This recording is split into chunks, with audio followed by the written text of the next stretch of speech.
So good morning to the second year students. So today's topic is pathology. Pathology will deal with the pericardial effusion. This pericardial effusion something related to the pericardium. Definitely we are having parietal pericardium and visceral pericardium. So in between two, when the sac is there, in between, in that sac the fluid was there. So minimal fluid, 15 to 50 ml of fluid will be there. So if it is more than that, it will be considered as effusion. So we'll see one by one. So normal pericardium, when it is having a normal pericardium, when it is having a effusion, how the heart looks like. So pericardial, there are type and nature of the fluid because of what is the cause for it. So we are having serous pericarditis, fibrinous pericarditis, purulent pericarditis, and hemorrhagic pericarditis, sesaceous pericarditis, and chylous pericarditis. Serous pericarditis, we are having a serous fluid. So the serous fluid will be there.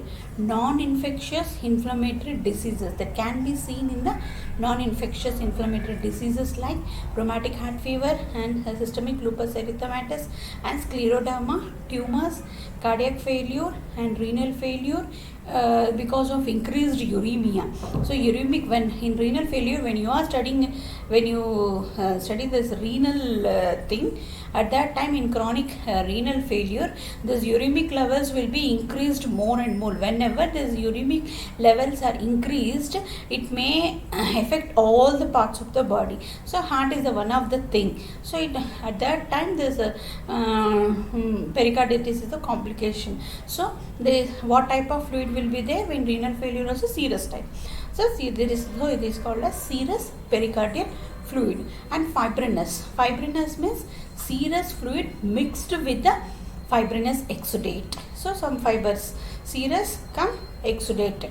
Fibrinous exudate can be seen. So it can be seen in MI, post-infarctions, rheumatic fever also, and then SLE and trauma. Mostly it can be seen. Purulent and suppurative reactions. This purulent and suppurative means exudate which may range, that may be a cloudy fluid, to frank pus. The fluid will, how it is purulent means the fluid will be cloudy to pus also, suppurative means. So because of suppurative organisms, any bacterial infections, it may lead to that thing. And hemorrhagic pericarditis. Hemorrhagic means blood mixed with fibrinous or sometimes with pus, or suppurative exudate means with pus formation because of malignant or neoplasm pericardial space, because of malignancy. Sesaceous means sesaceous material, that may be some pericardial tuberculosis, that can be seen cases. So that will be some sort of gummy whitish. So the fluid will be like that. Chylous means that is completely mediastinal lymphatic obstruction. Chylous. So we are having serous pericarditis, fibrinous pericarditis, purulent pericarditis, hemorrhagic pericarditis, chylous pericarditis, caseous pericarditis. So these are the types of pericardial effusion. With chronic effusion, gradually accumulation of when there is a chronic effusion, if less than 500 ml, if it is less than 500 ml, clinical manifestations will be not seen, most probably. In contrast, sudden and rapid collection of the fluid may not manifest clinically. So sudden or rapid collections also may not manifest. In contrast, sudden and rapid collection of the fluid as little 200 to 300 ml means hemorrhagic, caused by this 200 to 300 when we seen means hemorrhagic, when the rupture of MI or aortic dissection, at that time 200 to 300 ml it can be seen. May produce compression by which there will be the 200 and 300 ml. What this will do means it will compress the atria, vena cava or ventricles themselves, and leads to the restriction of the cardiac filling. So because of this compression, the filling will be restricted. Because of this restriction, it may lead to the cardiac tamponade. That is a fatal condition. So because of that only, when after the cardiac surgeries, definitely doctor will be checking for any bleeding, that sorts of, because the patient may go suddenly into the cardiac tamponade and death also. So he will be aware of while doing his surgeries also. So cardiac tamponade. Cardiac tamponade is a term used to describe acute heart failure. So cardiac tamponade, it is a term due to because of compression of the heart by large or rapid accumulation in the pericardial spaces. This results in obstruction to the inflow of the blood to the ventricles, obviously. So large amount of fluid, large, when there is any heart failure unna ledante surgeries tarvata kani what will be happening, any openings of the veins unnappudu large amount of fluid will get accumulated in the pericardial space. Whenever this accumulation can be seen, what will be happening, the inflow and outflow will be obstructed. That may lead to the severe cardiac tamponade.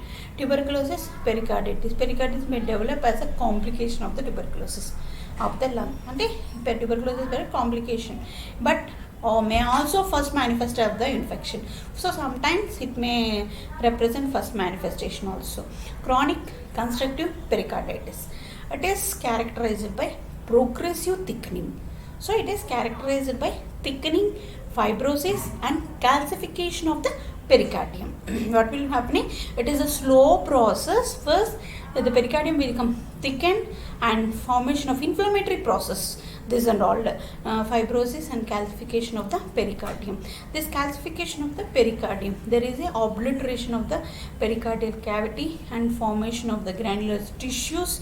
This result in heart being escaped in solid and cannot fill properly. Because of this fibrosis and calcification, it cannot able to fill properly.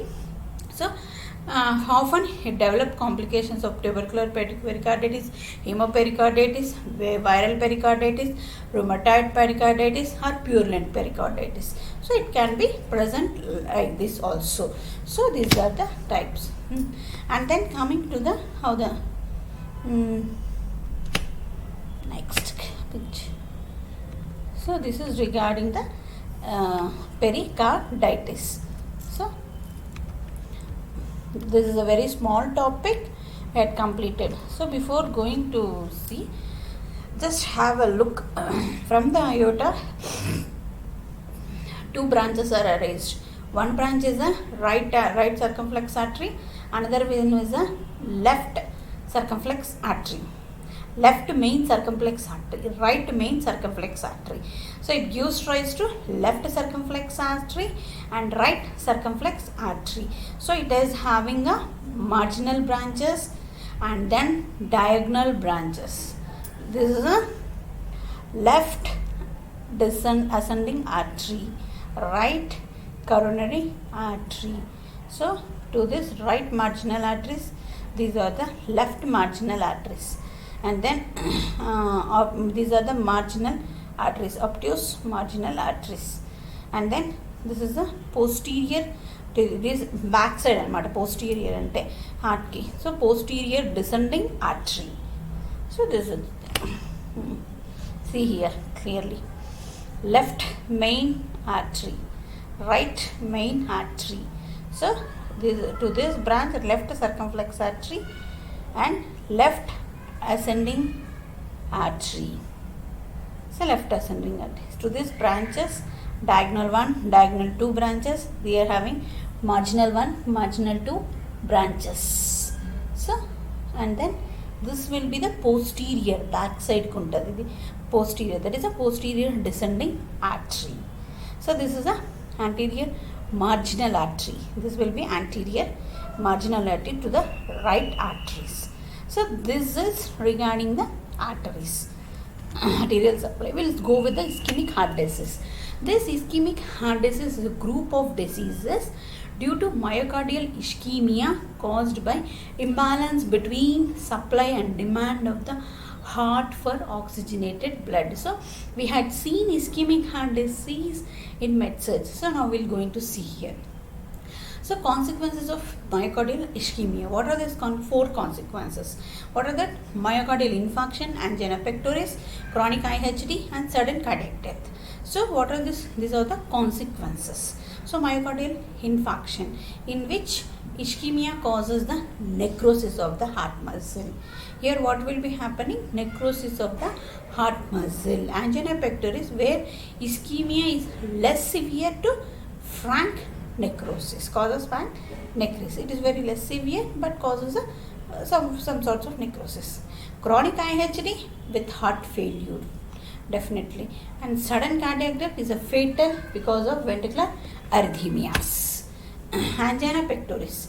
This angina pectoris, definition we can see, clinically present as paroxysmal and recurrent attacks of substernal or pericardial chest due to chest discomfort due to transient myocardial ischemia, which falls short of inducing necrosis of the myocardial cells. Actually, it is a clinical presentation of paroxysmal or recurrent pain attacks. Paroxysmal or recurrent pain attacks in the substernal region or pericardial region of the chest discomfort due to, because why? Because of ischemia by necrosis of the myocardial cells. So patterns of angina. What are the patterns of angina? When we are studying the pharmacology, we had seen that stable typical angina, and then presumental variant angina, and it is a rare combination. Unstable crescent angina, this can also be seen, but presumental is very rare. We'll see one by one. Stable angina. Stable angina is the most commonest type of angina, typical angina. It is mainly due to because of atherosclerosis plague in the coronary arteries. It develops when myocardial oxygen demand increases with the physical activity or emotional excitement. We had seen in the pharmacology also, when patient is in physical activity or emotional excitement, the myocardial oxygen demand will be increased more and more, and chest pain can be relieved in the rest itself or by keeping the sublingual nitroglycerin, because it can create a dilatation of the vessels, so the demand will be increased. So this is the thing. Remember, presumental is uncommon type of angina. It is due to mainly because of spasm of the coronary artery. So ఇది rest లో కూడా it occurs at rest mostly. ఇది rest, అక్కడ rest తీసుకుంటే తగ్గుతుంది, but ఇక్కడ రెస్ట్లోనే it will be found and respond promptly to the vasodilators. It is also respond to the vasodilators. గుర్తుపెట్టుకోండి, ఇది స్పాజం వల్ల it will be seen because అది అథెరోస్క్లెరోసిస్. అన్స్టేబుల్ యాంజైనా అంటే క్రిజెంట్ యాంజైనా అని కూడా అంటారు. So this pattern of angina is prolonged duration, occurs with minimal physical activity. అక్కడ ఎంతైనా physical activity but minimal, or even at the rest also. This is also at the rest. Minimal physical activity because of the rest. It is why it is caused because rupturing of the atherosclerotic plaque or complications of the thrombosis, embolism and vasospasm. It may progresses to myocardial infarction and also refer to the peri-infarctal angina. First of all, stable angina. It is an angina. It can be seen after any physical activity or physical exertion.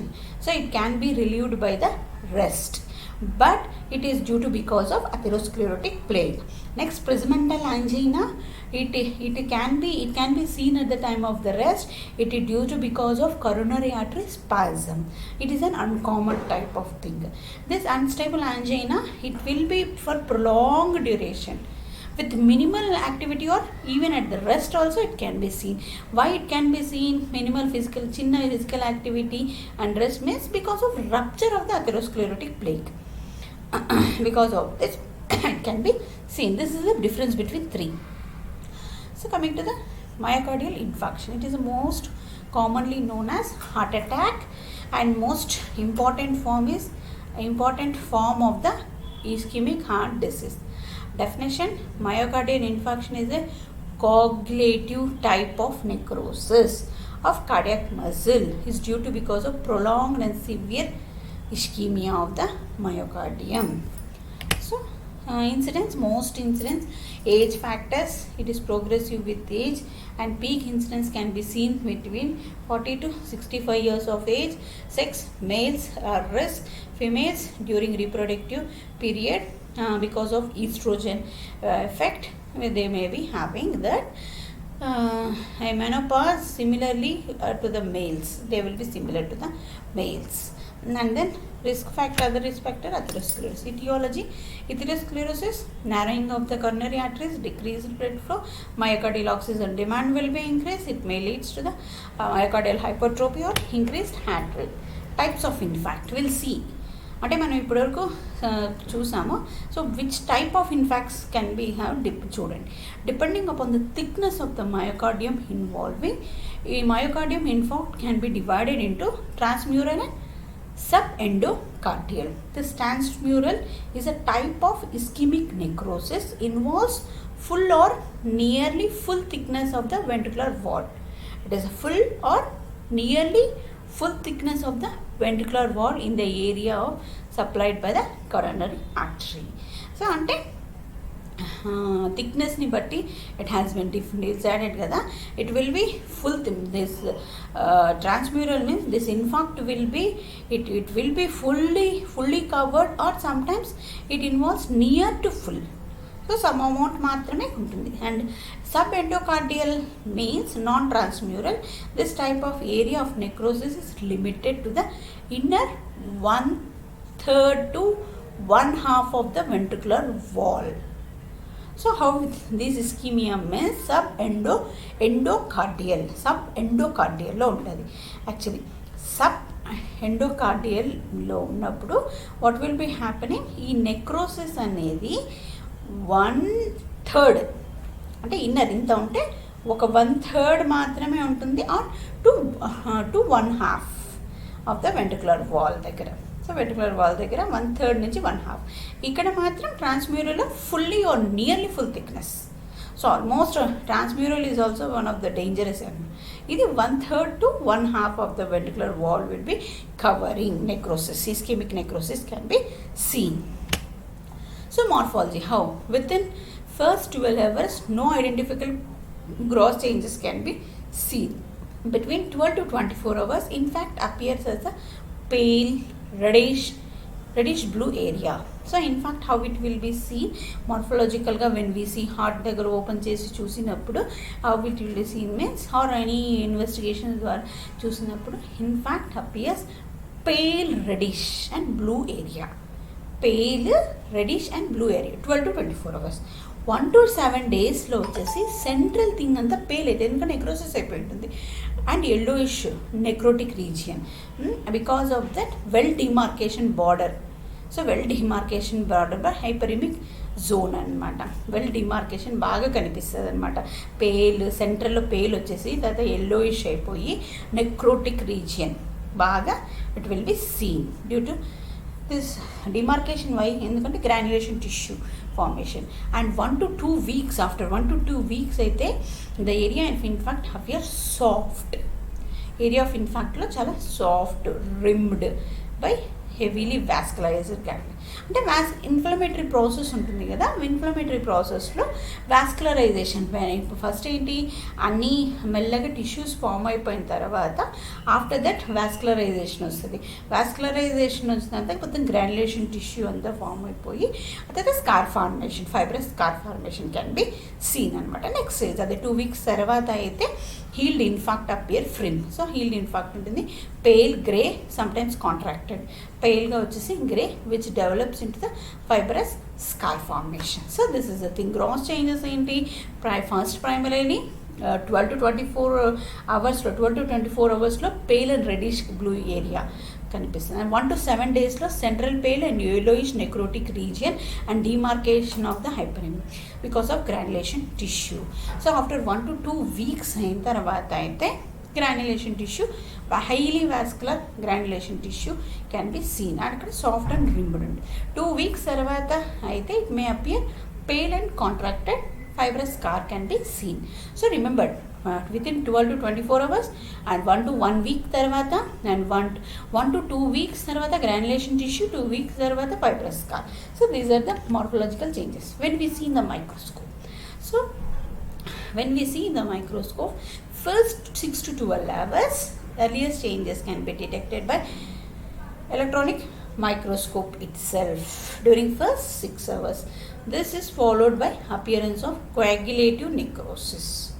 So the electron microscope lo 12 to 24 hours lo aithe changes of coagulation necrosis appear in the myocardial fibers.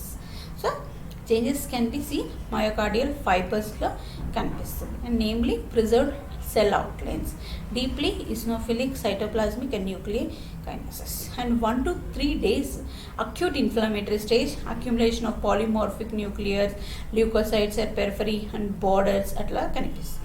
3 to 7 days, after 3 to 7 days, these leukocytes are replaced by the macrophages with phagocytes and remove the necrotic myocytes and border of the infect. Lastly, granulation tissue can also be appeared gradually.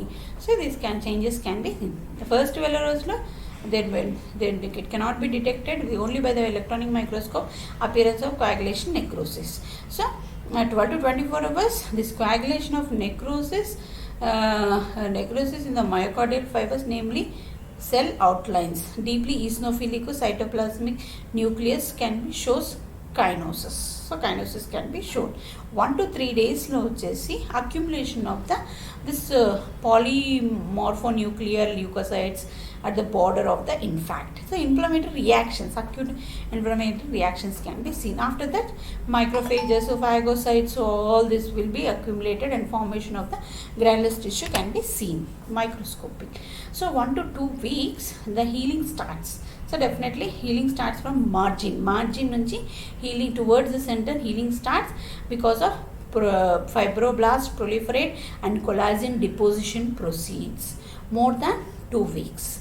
Decreased deposition of collagen and scar becomes more solid and less cellular as it matures. So diagnosis we had seen previously also. Clinical symptoms, laboratory evaluation, electrocardiogram changes. Clinical symptoms, retrosternal chest pain radiating to left jaw or left arm, rapid weak pulse, profuse sweating and dyspnea can be seen. Laboratory findings, previously we had seen troponin, cardiac troponins, cardiac creatinine phosphokinase, lactate dehydrogenase, myoglobins. So these are the enzymes present over there. So cardiac troponins, specific proteins, 2 types. What are the? Troponin I and troponin T. So it can be released into the circulation at the beginning of 2 to 4 hours, and peak incidence can be seen in the 48 hours. Elevated troponin levels remain for 7 to 10 days. అంటే ట్రోపోనిన్స్ వచ్చేసి 2 to 4 అవర్స్లోనే raise అయిపోతాయి. 48 hours peak incidence ఉంటుంది. 7 to 10 days after acute MI it can be seen. So we can send by sending the cardiac troponins we can able to know. Cardiac creatinine phosphokinase. This cardiac creatinine phosphokinase not specific. These can be levels can be raised within 2 to 4 hours. This also CK CKMB can be sent 2 to 4 hours of onset, peak instant 24, and but it remains for 72 hours మాత్రమే. So 3 days అయింది అంటే it won't be remain అనమాట. CK and lactate dehydrogenase, it's a specific marker. It starts raising after 24 to 48 hours. So 24 to 48 hours తీసుకున్నప్పుడు rise అవుతుంది, and it remains return to normal when it is done 7 to 14 days వరకు తర్వాత normal అవుతుంది. Lactase dehydrogenase, myoglobin, it is earliest marker of MI. So ఇది చాలా earliest marker. Trace 1 to 3 hours. ఇది ట్రోపనిన్స్ 1 to 3 hours. Peak incidence 8 to 12 hours. Return to normal 24 to 36 hours వరకు మాత్రమే it will be return to normal అన్నమాట. So this is the thing. Yeah. ECG changes. So transmural infarct causes ఈ transmural infarct వల్ల ST elevation ఉంటుంది. ECG shows ST elevation. Subendocardial infarcts ఉండడం వల్ల non ST elevations చూపిస్తుంది. So non ST elevation ఉన్న ఎంఐఏ, ST elevation ఉన్న MI. So non ST ఎలివేషన్లో subendocardial infarcts can be seen అనమాట. So this is that. Complete block ఉంటుంది కాబట్టి ST ఎలివేషన్ చూపిస్తుంది. ఇక్కడ హాఫ్ ఆఫ్ ద బ్లాక్ కాబట్టి it will be non ST elevation. So this thank you. So today class we completed pericardial effusion and angina pectoris and myocardial infarction. So 3 topics has been completed. Thank you.